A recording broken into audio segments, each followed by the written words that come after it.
Começa agora Um Novo Olhar, um programa semanal que vem compartilhar histórias de superação, vitórias. E nisso eu quero convidar a você a refletir comigo este salmo que nos diz que o Senhor é a nossa esperança, Ele é nosso refúgio. Tenha essa certeza, o Deus aonde você deposita a sua esperança, é nesse Deus do amor, é nesse Deus de vitória, é esse Deus que traz sobre você as bênçãos e as forças para a sua dificuldade. Pense bem nisso.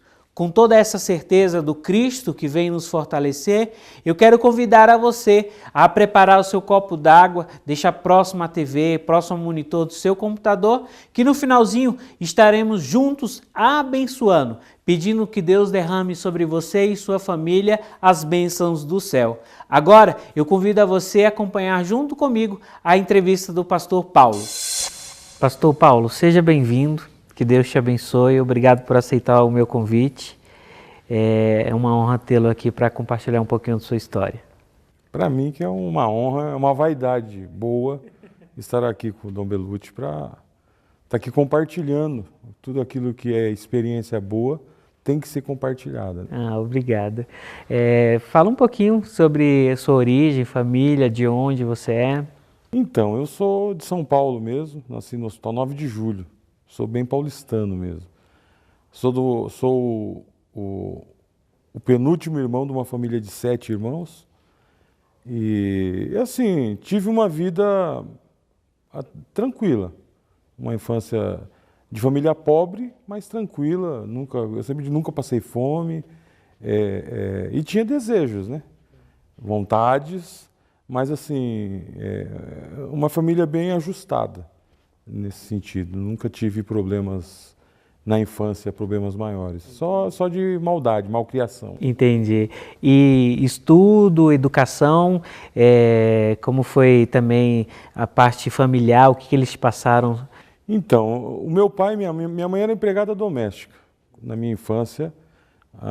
O que eu lembro da minha mãe na infância, minha mãe trabalhava de empregada doméstica, meu pai, nessa época, ele era um radiotécnico. E eles sempre prezaram para que os filhos estudassem. Só que naquela época, a década de 70, um filho de pobre fazer uma universidade era coisa assim, era um sonho quase impossível. E era um dos sonhos que eu tinha na vida. Como eu sou o penúltimo filho de uma família de 7 filhos, e os meus outros irmãos, ninguém tinha, no máximo, feito científico na época. E para mim era um sonho que eu achava que era quase impossível fazer uma universidade. Entendi. E como foi sua caminhada, adolescência, juventude? Então, eu era meio traquina. Na verdade, eu não era mal criado, eu era traquina. Eu era muito assim, de fazer traquinagens. Só que uma coisa que até a minha mãe sempre fala, meu falecido pai sempre falava, dos 7 filhos, o único que, até depois de adulto, nunca respondeu eles, era eu. E até os outros irmãos falavam, você é o queridinho do papai e da mamãe. Mas não era que eu nunca fui de responder, eu não sou de responder. Primeiro eu abaixo a cabeça, aí depois sim, hoje com mais experiência, eu escuto para depois então eu sentar e debater. Entendi. E me fala um pouquinho aqui sobre vícios, se teve, como entrou na sua vida. Então, eu ainda na adolescência, 14 anos, 13 anos, o meu pai ele fumava. Meu pai era japonês e eu nunca esqueço disso, que ele fumava um cigarro chamado Clássico, sem filtro. E ele sabia quando eu tinha roubado o cigarro dele, porque ele não tinha filtro, entrava o fumo na língua e eu ficava... Ele pegou o cigarro, meu menino. Então ele descobria por conta disso. E aí depois o meu pai se converteu, que minha mãe já era evangélica. Aí meu pai, depois de um bom tempo, se converteu. Aí eu já tinha aí uns 16 anos. E aí, por conta disso, eu esqueci, que não chegava a ser um vício. Era uma traquinagem, a garotada, pega cigarro e tal. Aí logo depois, com 19 anos, eu entrei numa estatal chamada Telesp. E fui trabalhar lá. Com 2 meses eu já estava fumando e bebendo. Aí, meu irmão, bebia da destilada, da fermentada, do que vinha a gente tomava. E eu cheguei ao ponto de fumar 5 maços de cigarro por dia. E era assim, o dia que eu não bebesse pelo menos uma dúzia de cerveja e, sei lá, umas 20, 25 quentes, a gente chamava de bombeirinho, eu não estava satisfeito. Se fosse hoje, eu já estava pego na lei seca. E você se considerava um alcoólatra? É uma coisa interessante, que por mais que você beba, você nunca se considera um alcoólatra. Porque às vezes eu até falava, eu bebo socialmente. Só que o meu social era todos os dias, de manhã, de tarde e à noite. E isso foi durante alguns anos. E eu comecei a perceber que aquilo estava, de certa forma, me atrapalhando em algumas coisas. Porque você percebe que, e nessa época eu já estava na faculdade, você percebe que a sua percepção, a sua parte sensorial, ela muda, ela muda. E isso eu conseguia perceber. E um detalhe interessante, que eu era viciado em lavar a mão, porque eu não gostava do cheiro do cigarro na mão. Então, às vezes eu passava a mão assim no nariz, sentia aquele cheiro, eu tinha que arrumar um lugar para lavar a mão, que eu acho que isso era sintomático, né? Eu sentia aquilo e ia fazer aquele movimento. Entendi. E aí você ficou você passou quanto tempo nessa... Eu fiquei, olha, dos 19 até mais ou menos os 32 anos, fumando e bebendo. A droga ilícita, a única experiência que eu tive, cheguei a fumar um cigarrinho de maconha entre a adolescência e a idade adulta, mas 3, 4 vezes que eu fumei eu não gostei. Não gostei. E aí larguei para lá. Mas quando eu entrei no cigarro e na bebida, era assim, eu acordava de madrugada, eu morava num prédio, e eu nunca fumei dentro de casa. Então, às vezes eu acordava 2 horas da manhã, eu tinha que descer lá para a área de comum do prédio para fumar. O meu café da manhã, quando eu acordava de manhã cedo, era descer também, fumar um cigarro, aí eu voltava, aí que eu ia me preparar para tomar um banho e tal, essas coisas, fazer a higiene pessoal, e depois já descia com o cigarro na boca. Do meu trabalho, da minha casa no meu trabalho, eram 7 quilômetros. Eu chegava a fumar 20 cigarros em 7 quilômetros.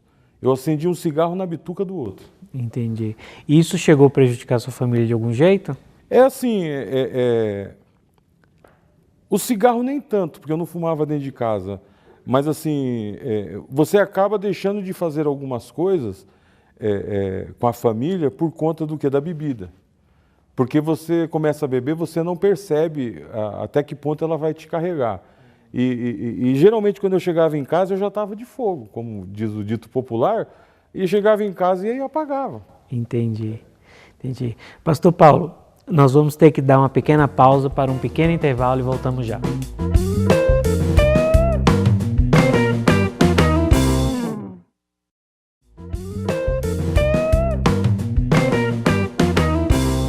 Estamos de volta com um novo olhar. Vamos continuar nosso bate-papo com o pastor Paulo. Pastor Paulo, eu perguntei sobre o que trouxe isso, se trouxe problema para a sua família. Agora eu quero saber, esses cigarros, o álcool, trouxe problema de saúde? O que acarretou para você? Sim. Aí eu comecei a ter problemas de saúde. A minha pressão começou a subir demais e eu não conseguia parar de fumar nem de beber. Aí, com muito custo, eu comecei a diminuir a bebida, mas o cigarro era uma coisa assim que era terrível para mim. E minha pressão alta, e eu fiquei bem gordo na época, eu cheguei a pesar 125 quilos, e eu estava muito gordo, e aquilo começou a me dar, de vez em quando me dava umas crises. Uma vez até eu fiquei uma semana com dor de cabeça, e eu fui no pronto-socorro para ver o que era dor de cabeça, me internaram e minha pressão chegou a 22/19. Pois bem, e eu não conseguia parar de fumar. Aí foi quando, efetivamente, eu tive um encontro com Jesus, que mudou a minha vida, transformou a minha vida. Que no dia que eu conheci Jesus, naquele mesmo dia, para se ter uma ideia, eu comprava cigarro de pacotes, porque eu fumava demais. E no dia que eu conheci Jesus, eu lembro como hoje eu estava vindo de um bairro lá de Santa Amaro chamado Grajaú, e quando isso já era tarde da noite. E quando eu parei em cima da Ponte do Socorro, umas 2, 3 horas da manhã, eu abri o porta-mala de um Opala que eu tinha, e eu tinha lá 12 pacotes de Hollywood. E eu peguei os pacotes de cigarro e joguei tudo dentro ali do rio Pinheiros ali, né? E daquele dia para cá, eu até brinco, que às vezes eu vejo alguém tomando uma cerveja, me dá uma vontade de tomar, mas se eu sinto o cheiro de cigarro, me dá ânsia de vômito.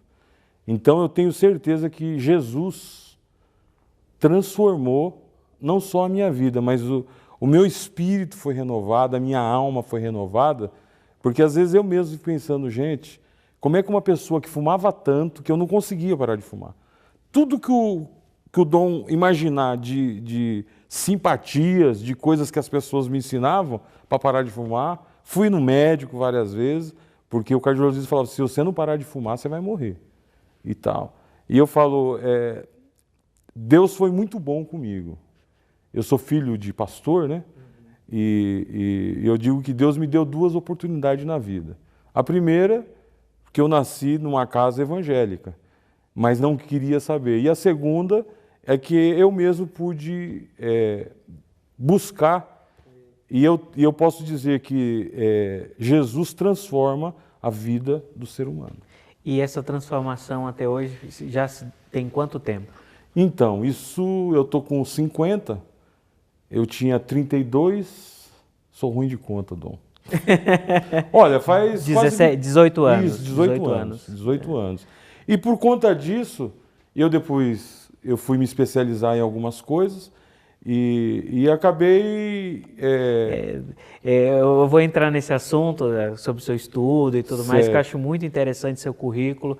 Me fala, deixa uma mensagem, aproveitando, nos deixa uma mensagem para as pessoas que estão nos assistindo sobre esse encontro com Deus. A promessa que Deus nos dá sobre essa restauração, que quem se encontra com Cristo se restaura. Deixa uma mensagem para eles. Olha, eu sempre digo que eu nunca tive o desejo de ser pastor ou de ser religioso. Eu tinha uma grande dificuldade em acreditar em algumas coisas. Mas desde criança, a minha mãe, a minha avó, elas já falavam, e depois com um pouquinho maior, eu também me recordo, eu sempre vi coisas. E naquela época existia um certo preconceito para esse tipo de coisa. E eu não sei se é por conta disso que eu mesmo não queria saber desse tipo de coisa. Mas com o passar dos anos, a gente vai aprendendo, a gente foi aprendendo. Então o que eu posso dizer é a seguinte coisa, que todos nós somos especiais para Deus. Mas Deus, ele é tão bom na sua eternidade, na sua bondade, na sua misericórdia, que Ele nos deixou uma coisa chamada livre-arbítrio. Ele fala assim, olha, eu quero tudo de bom para você, mas você tem que querer. Eu não posso te obrigar a querer uma coisa boa.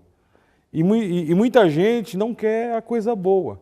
Mas quando você... Tem um versículo na Bíblia que diz, batei e abri-se-vos-á, buscai e achareis.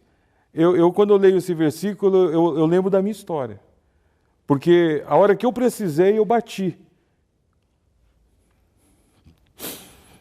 E Jesus abriu a porta para mim. E quando a gente busca que Ele abre a porta, então é como a história de Lázaro. Quando Lázaro já havia 4 dias que Lázaro tinha morrido. Jesus podia, da onde ele estava, ordenar que Lázaro se levantasse. Mas quando Jesus chega lá no túmulo de Lázaro, Jesus fala assim, ó, tirai a pedra. Jesus tinha poder para tirar aquela pedra. Mas isso significa que nós temos que fazer a nossa parte. Tirai a pedra. Então, para você que está nos ouvindo, não importa o tamanho do seu problema, não importa o tamanho da sua dificuldade, o importante é o tamanho do nosso Deus. mas você tem que tirar a pedra. Tira a pedra e deixa Deus trabalhar. Faça uma experiência com Deus. Porque quando você decide fazer uma experiência com Deus, você vai ver que você não quer ou não vai largar nunca mais esse Deus. Amém, pastor. Me fala um pouquinho agora sobre a sua trajetória de estudo, seu trabalho, publicações. Então, depois disso tudo, eu já tinha formação acadêmica por questões profissionais, e depois que eu me converti, depois de um tempo, um dia eu acordei e falei, olha, eu já estudei para ganhar o meu pão de cada dia. Agora eu quero estudar por prazer, eu quero conhecer a palavra de Deus. Foi quando eu decidi fazer teologia. E fiz teologia, depois fiz alguns outros cursos, e eu acabei por conta da condição, depois que eu me tornei pastor, você acaba... que o pastor não é simplesmente um pastor, ele é um psicólogo, é um conselheiro, e você começa a ter uma necessidade em alguns sentidos. E aí eu comecei a procurar algumas especializações nesse sentido, que eu sei que é muito prejudicial, principalmente o álcool. E aí eu fui, na época, convidado por um amigo meu, fazer um curso no DENARC aqui de São Paulo, e quero até deixar aqui um informativo. O DENARC aqui em São Paulo não é um órgão somente de repressão ao tráfico de drogas. Eles têm lá uma equipe multidisciplinar de ajuda ao dependente de drogas, à família do dependente, e hoje a maior parte dos encaminhamentos de dependentes químicos para clínicas, para tratamento, é feito pelo DENARC. Então, se você está tendo alguma dificuldade, procura o DENARC ali na Ponte Pequena. E eu fiz esse curso lá, e a partir daí eu me tornei um reprodutor de pessoas que trabalham com dependência química e drogas lícitas e ilícitas. Aí depois também eu fui fazer uma especialização na Unifesp, que chama-se Fé na Prevenção. A Unifesp, se não me falha a memória, está na 3ª edição dessa especialização. Eles fizeram um estudo acadêmico onde eles constataram que a maior parte dos dependentes químicos que estão ligados a qualquer religião, à fé, a recuperação é muito maior do que aqueles que não têm fé nenhuma ou religião nenhuma. E então eles desenvolveram essa especialização. Qualquer pessoa com curso superior, em qualquer área, pode fazer essa especialização, e é muito boa porque ela te dá um subsídio para trabalhar com isso. E depois eu também agora esse ano eu terminei um mestrado em psicanálise, que eu pretendo ainda daqui mais uns 2 anos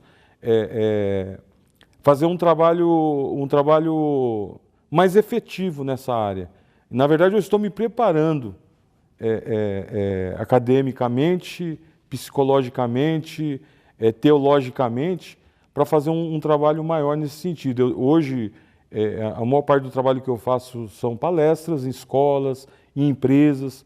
E essa semana passada eu tive um dado de uma empresa, de uma grande empresa aqui que nós fomos lá dar palestras numa CIPAT, e depois da palestra que nós demos lá sobre as drogas lícitas e ilícitas, dependência química, do álcool, do fumo, a diretora de RH me ligou e falou, olha, Paulo, eu tive aqui uma demanda gigante de pessoas que nos procuraram para pedir ajuda. Porque até então todo mundo se escondia, porque é mais ou menos isso que acontece. Mas um dado alarmante que nós temos de algumas entidades que trabalham com isso, é que o índice de idosos dependentes de químicos e de drogas lícitas e ilícitas tem aumentado estrondosamente. Entendi. Nós estamos preparados para lidar e nos preocupamos muito com os adolescentes, com os mais jovens. Só que hoje o Brasil é um país de velhos. E o número de idosos abandonados tem crescido e tem levado esses idosos ao consumo de droga. Compreendi. Pastor, muito obrigado. Que Deus te abençoe, Deus abençoe seu ministério, que essa bênção também chegue a toda a sua família. Obrigado de coração. Amém. Deus abençoe. Amém. Mais uma história que nos convida a refletir nossa vida. Às vezes a gente fica, é difícil, não consigo sair disso, não consigo me superar isso. Olha como é bonito essa história do pastor. Com essa certeza que a vitória é nossa, eu convido a você, junto comigo, orar, pedindo que São Miguel traga do céu as bênçãos sobre nós e sobre toda a nossa família. Coloque sobre o altar de São Miguel agora as suas intenções e os seus pedidos e ore junto comigo. São Miguel Arcanjo, defendei-nos do combate, seja nosso refúgio contra as maldades e as ciladas do demônio. Ordena-lhe Deus instantemente os pedimos, e vós, príncipe da milícia celeste, pelo divino poder, precipitai no inferno a Satanás e a todos os espíritos malignos que andam pelo mundo para perder as almas, assim seja. Amém. Agora, pegue o seu copo d'água, vou pedir que Deus derrame sobre ela a bênção e a graça dos céus. Que a bênção de Deus Todo-Poderoso desça sobre esta água, que quem dela beber possa ser lavado com o sangue de Cristo, e que onde ela tocar, seja a mão do Cristo tocando e curando. Em nome do Pai, do Filho e do Espírito Santo. Amém.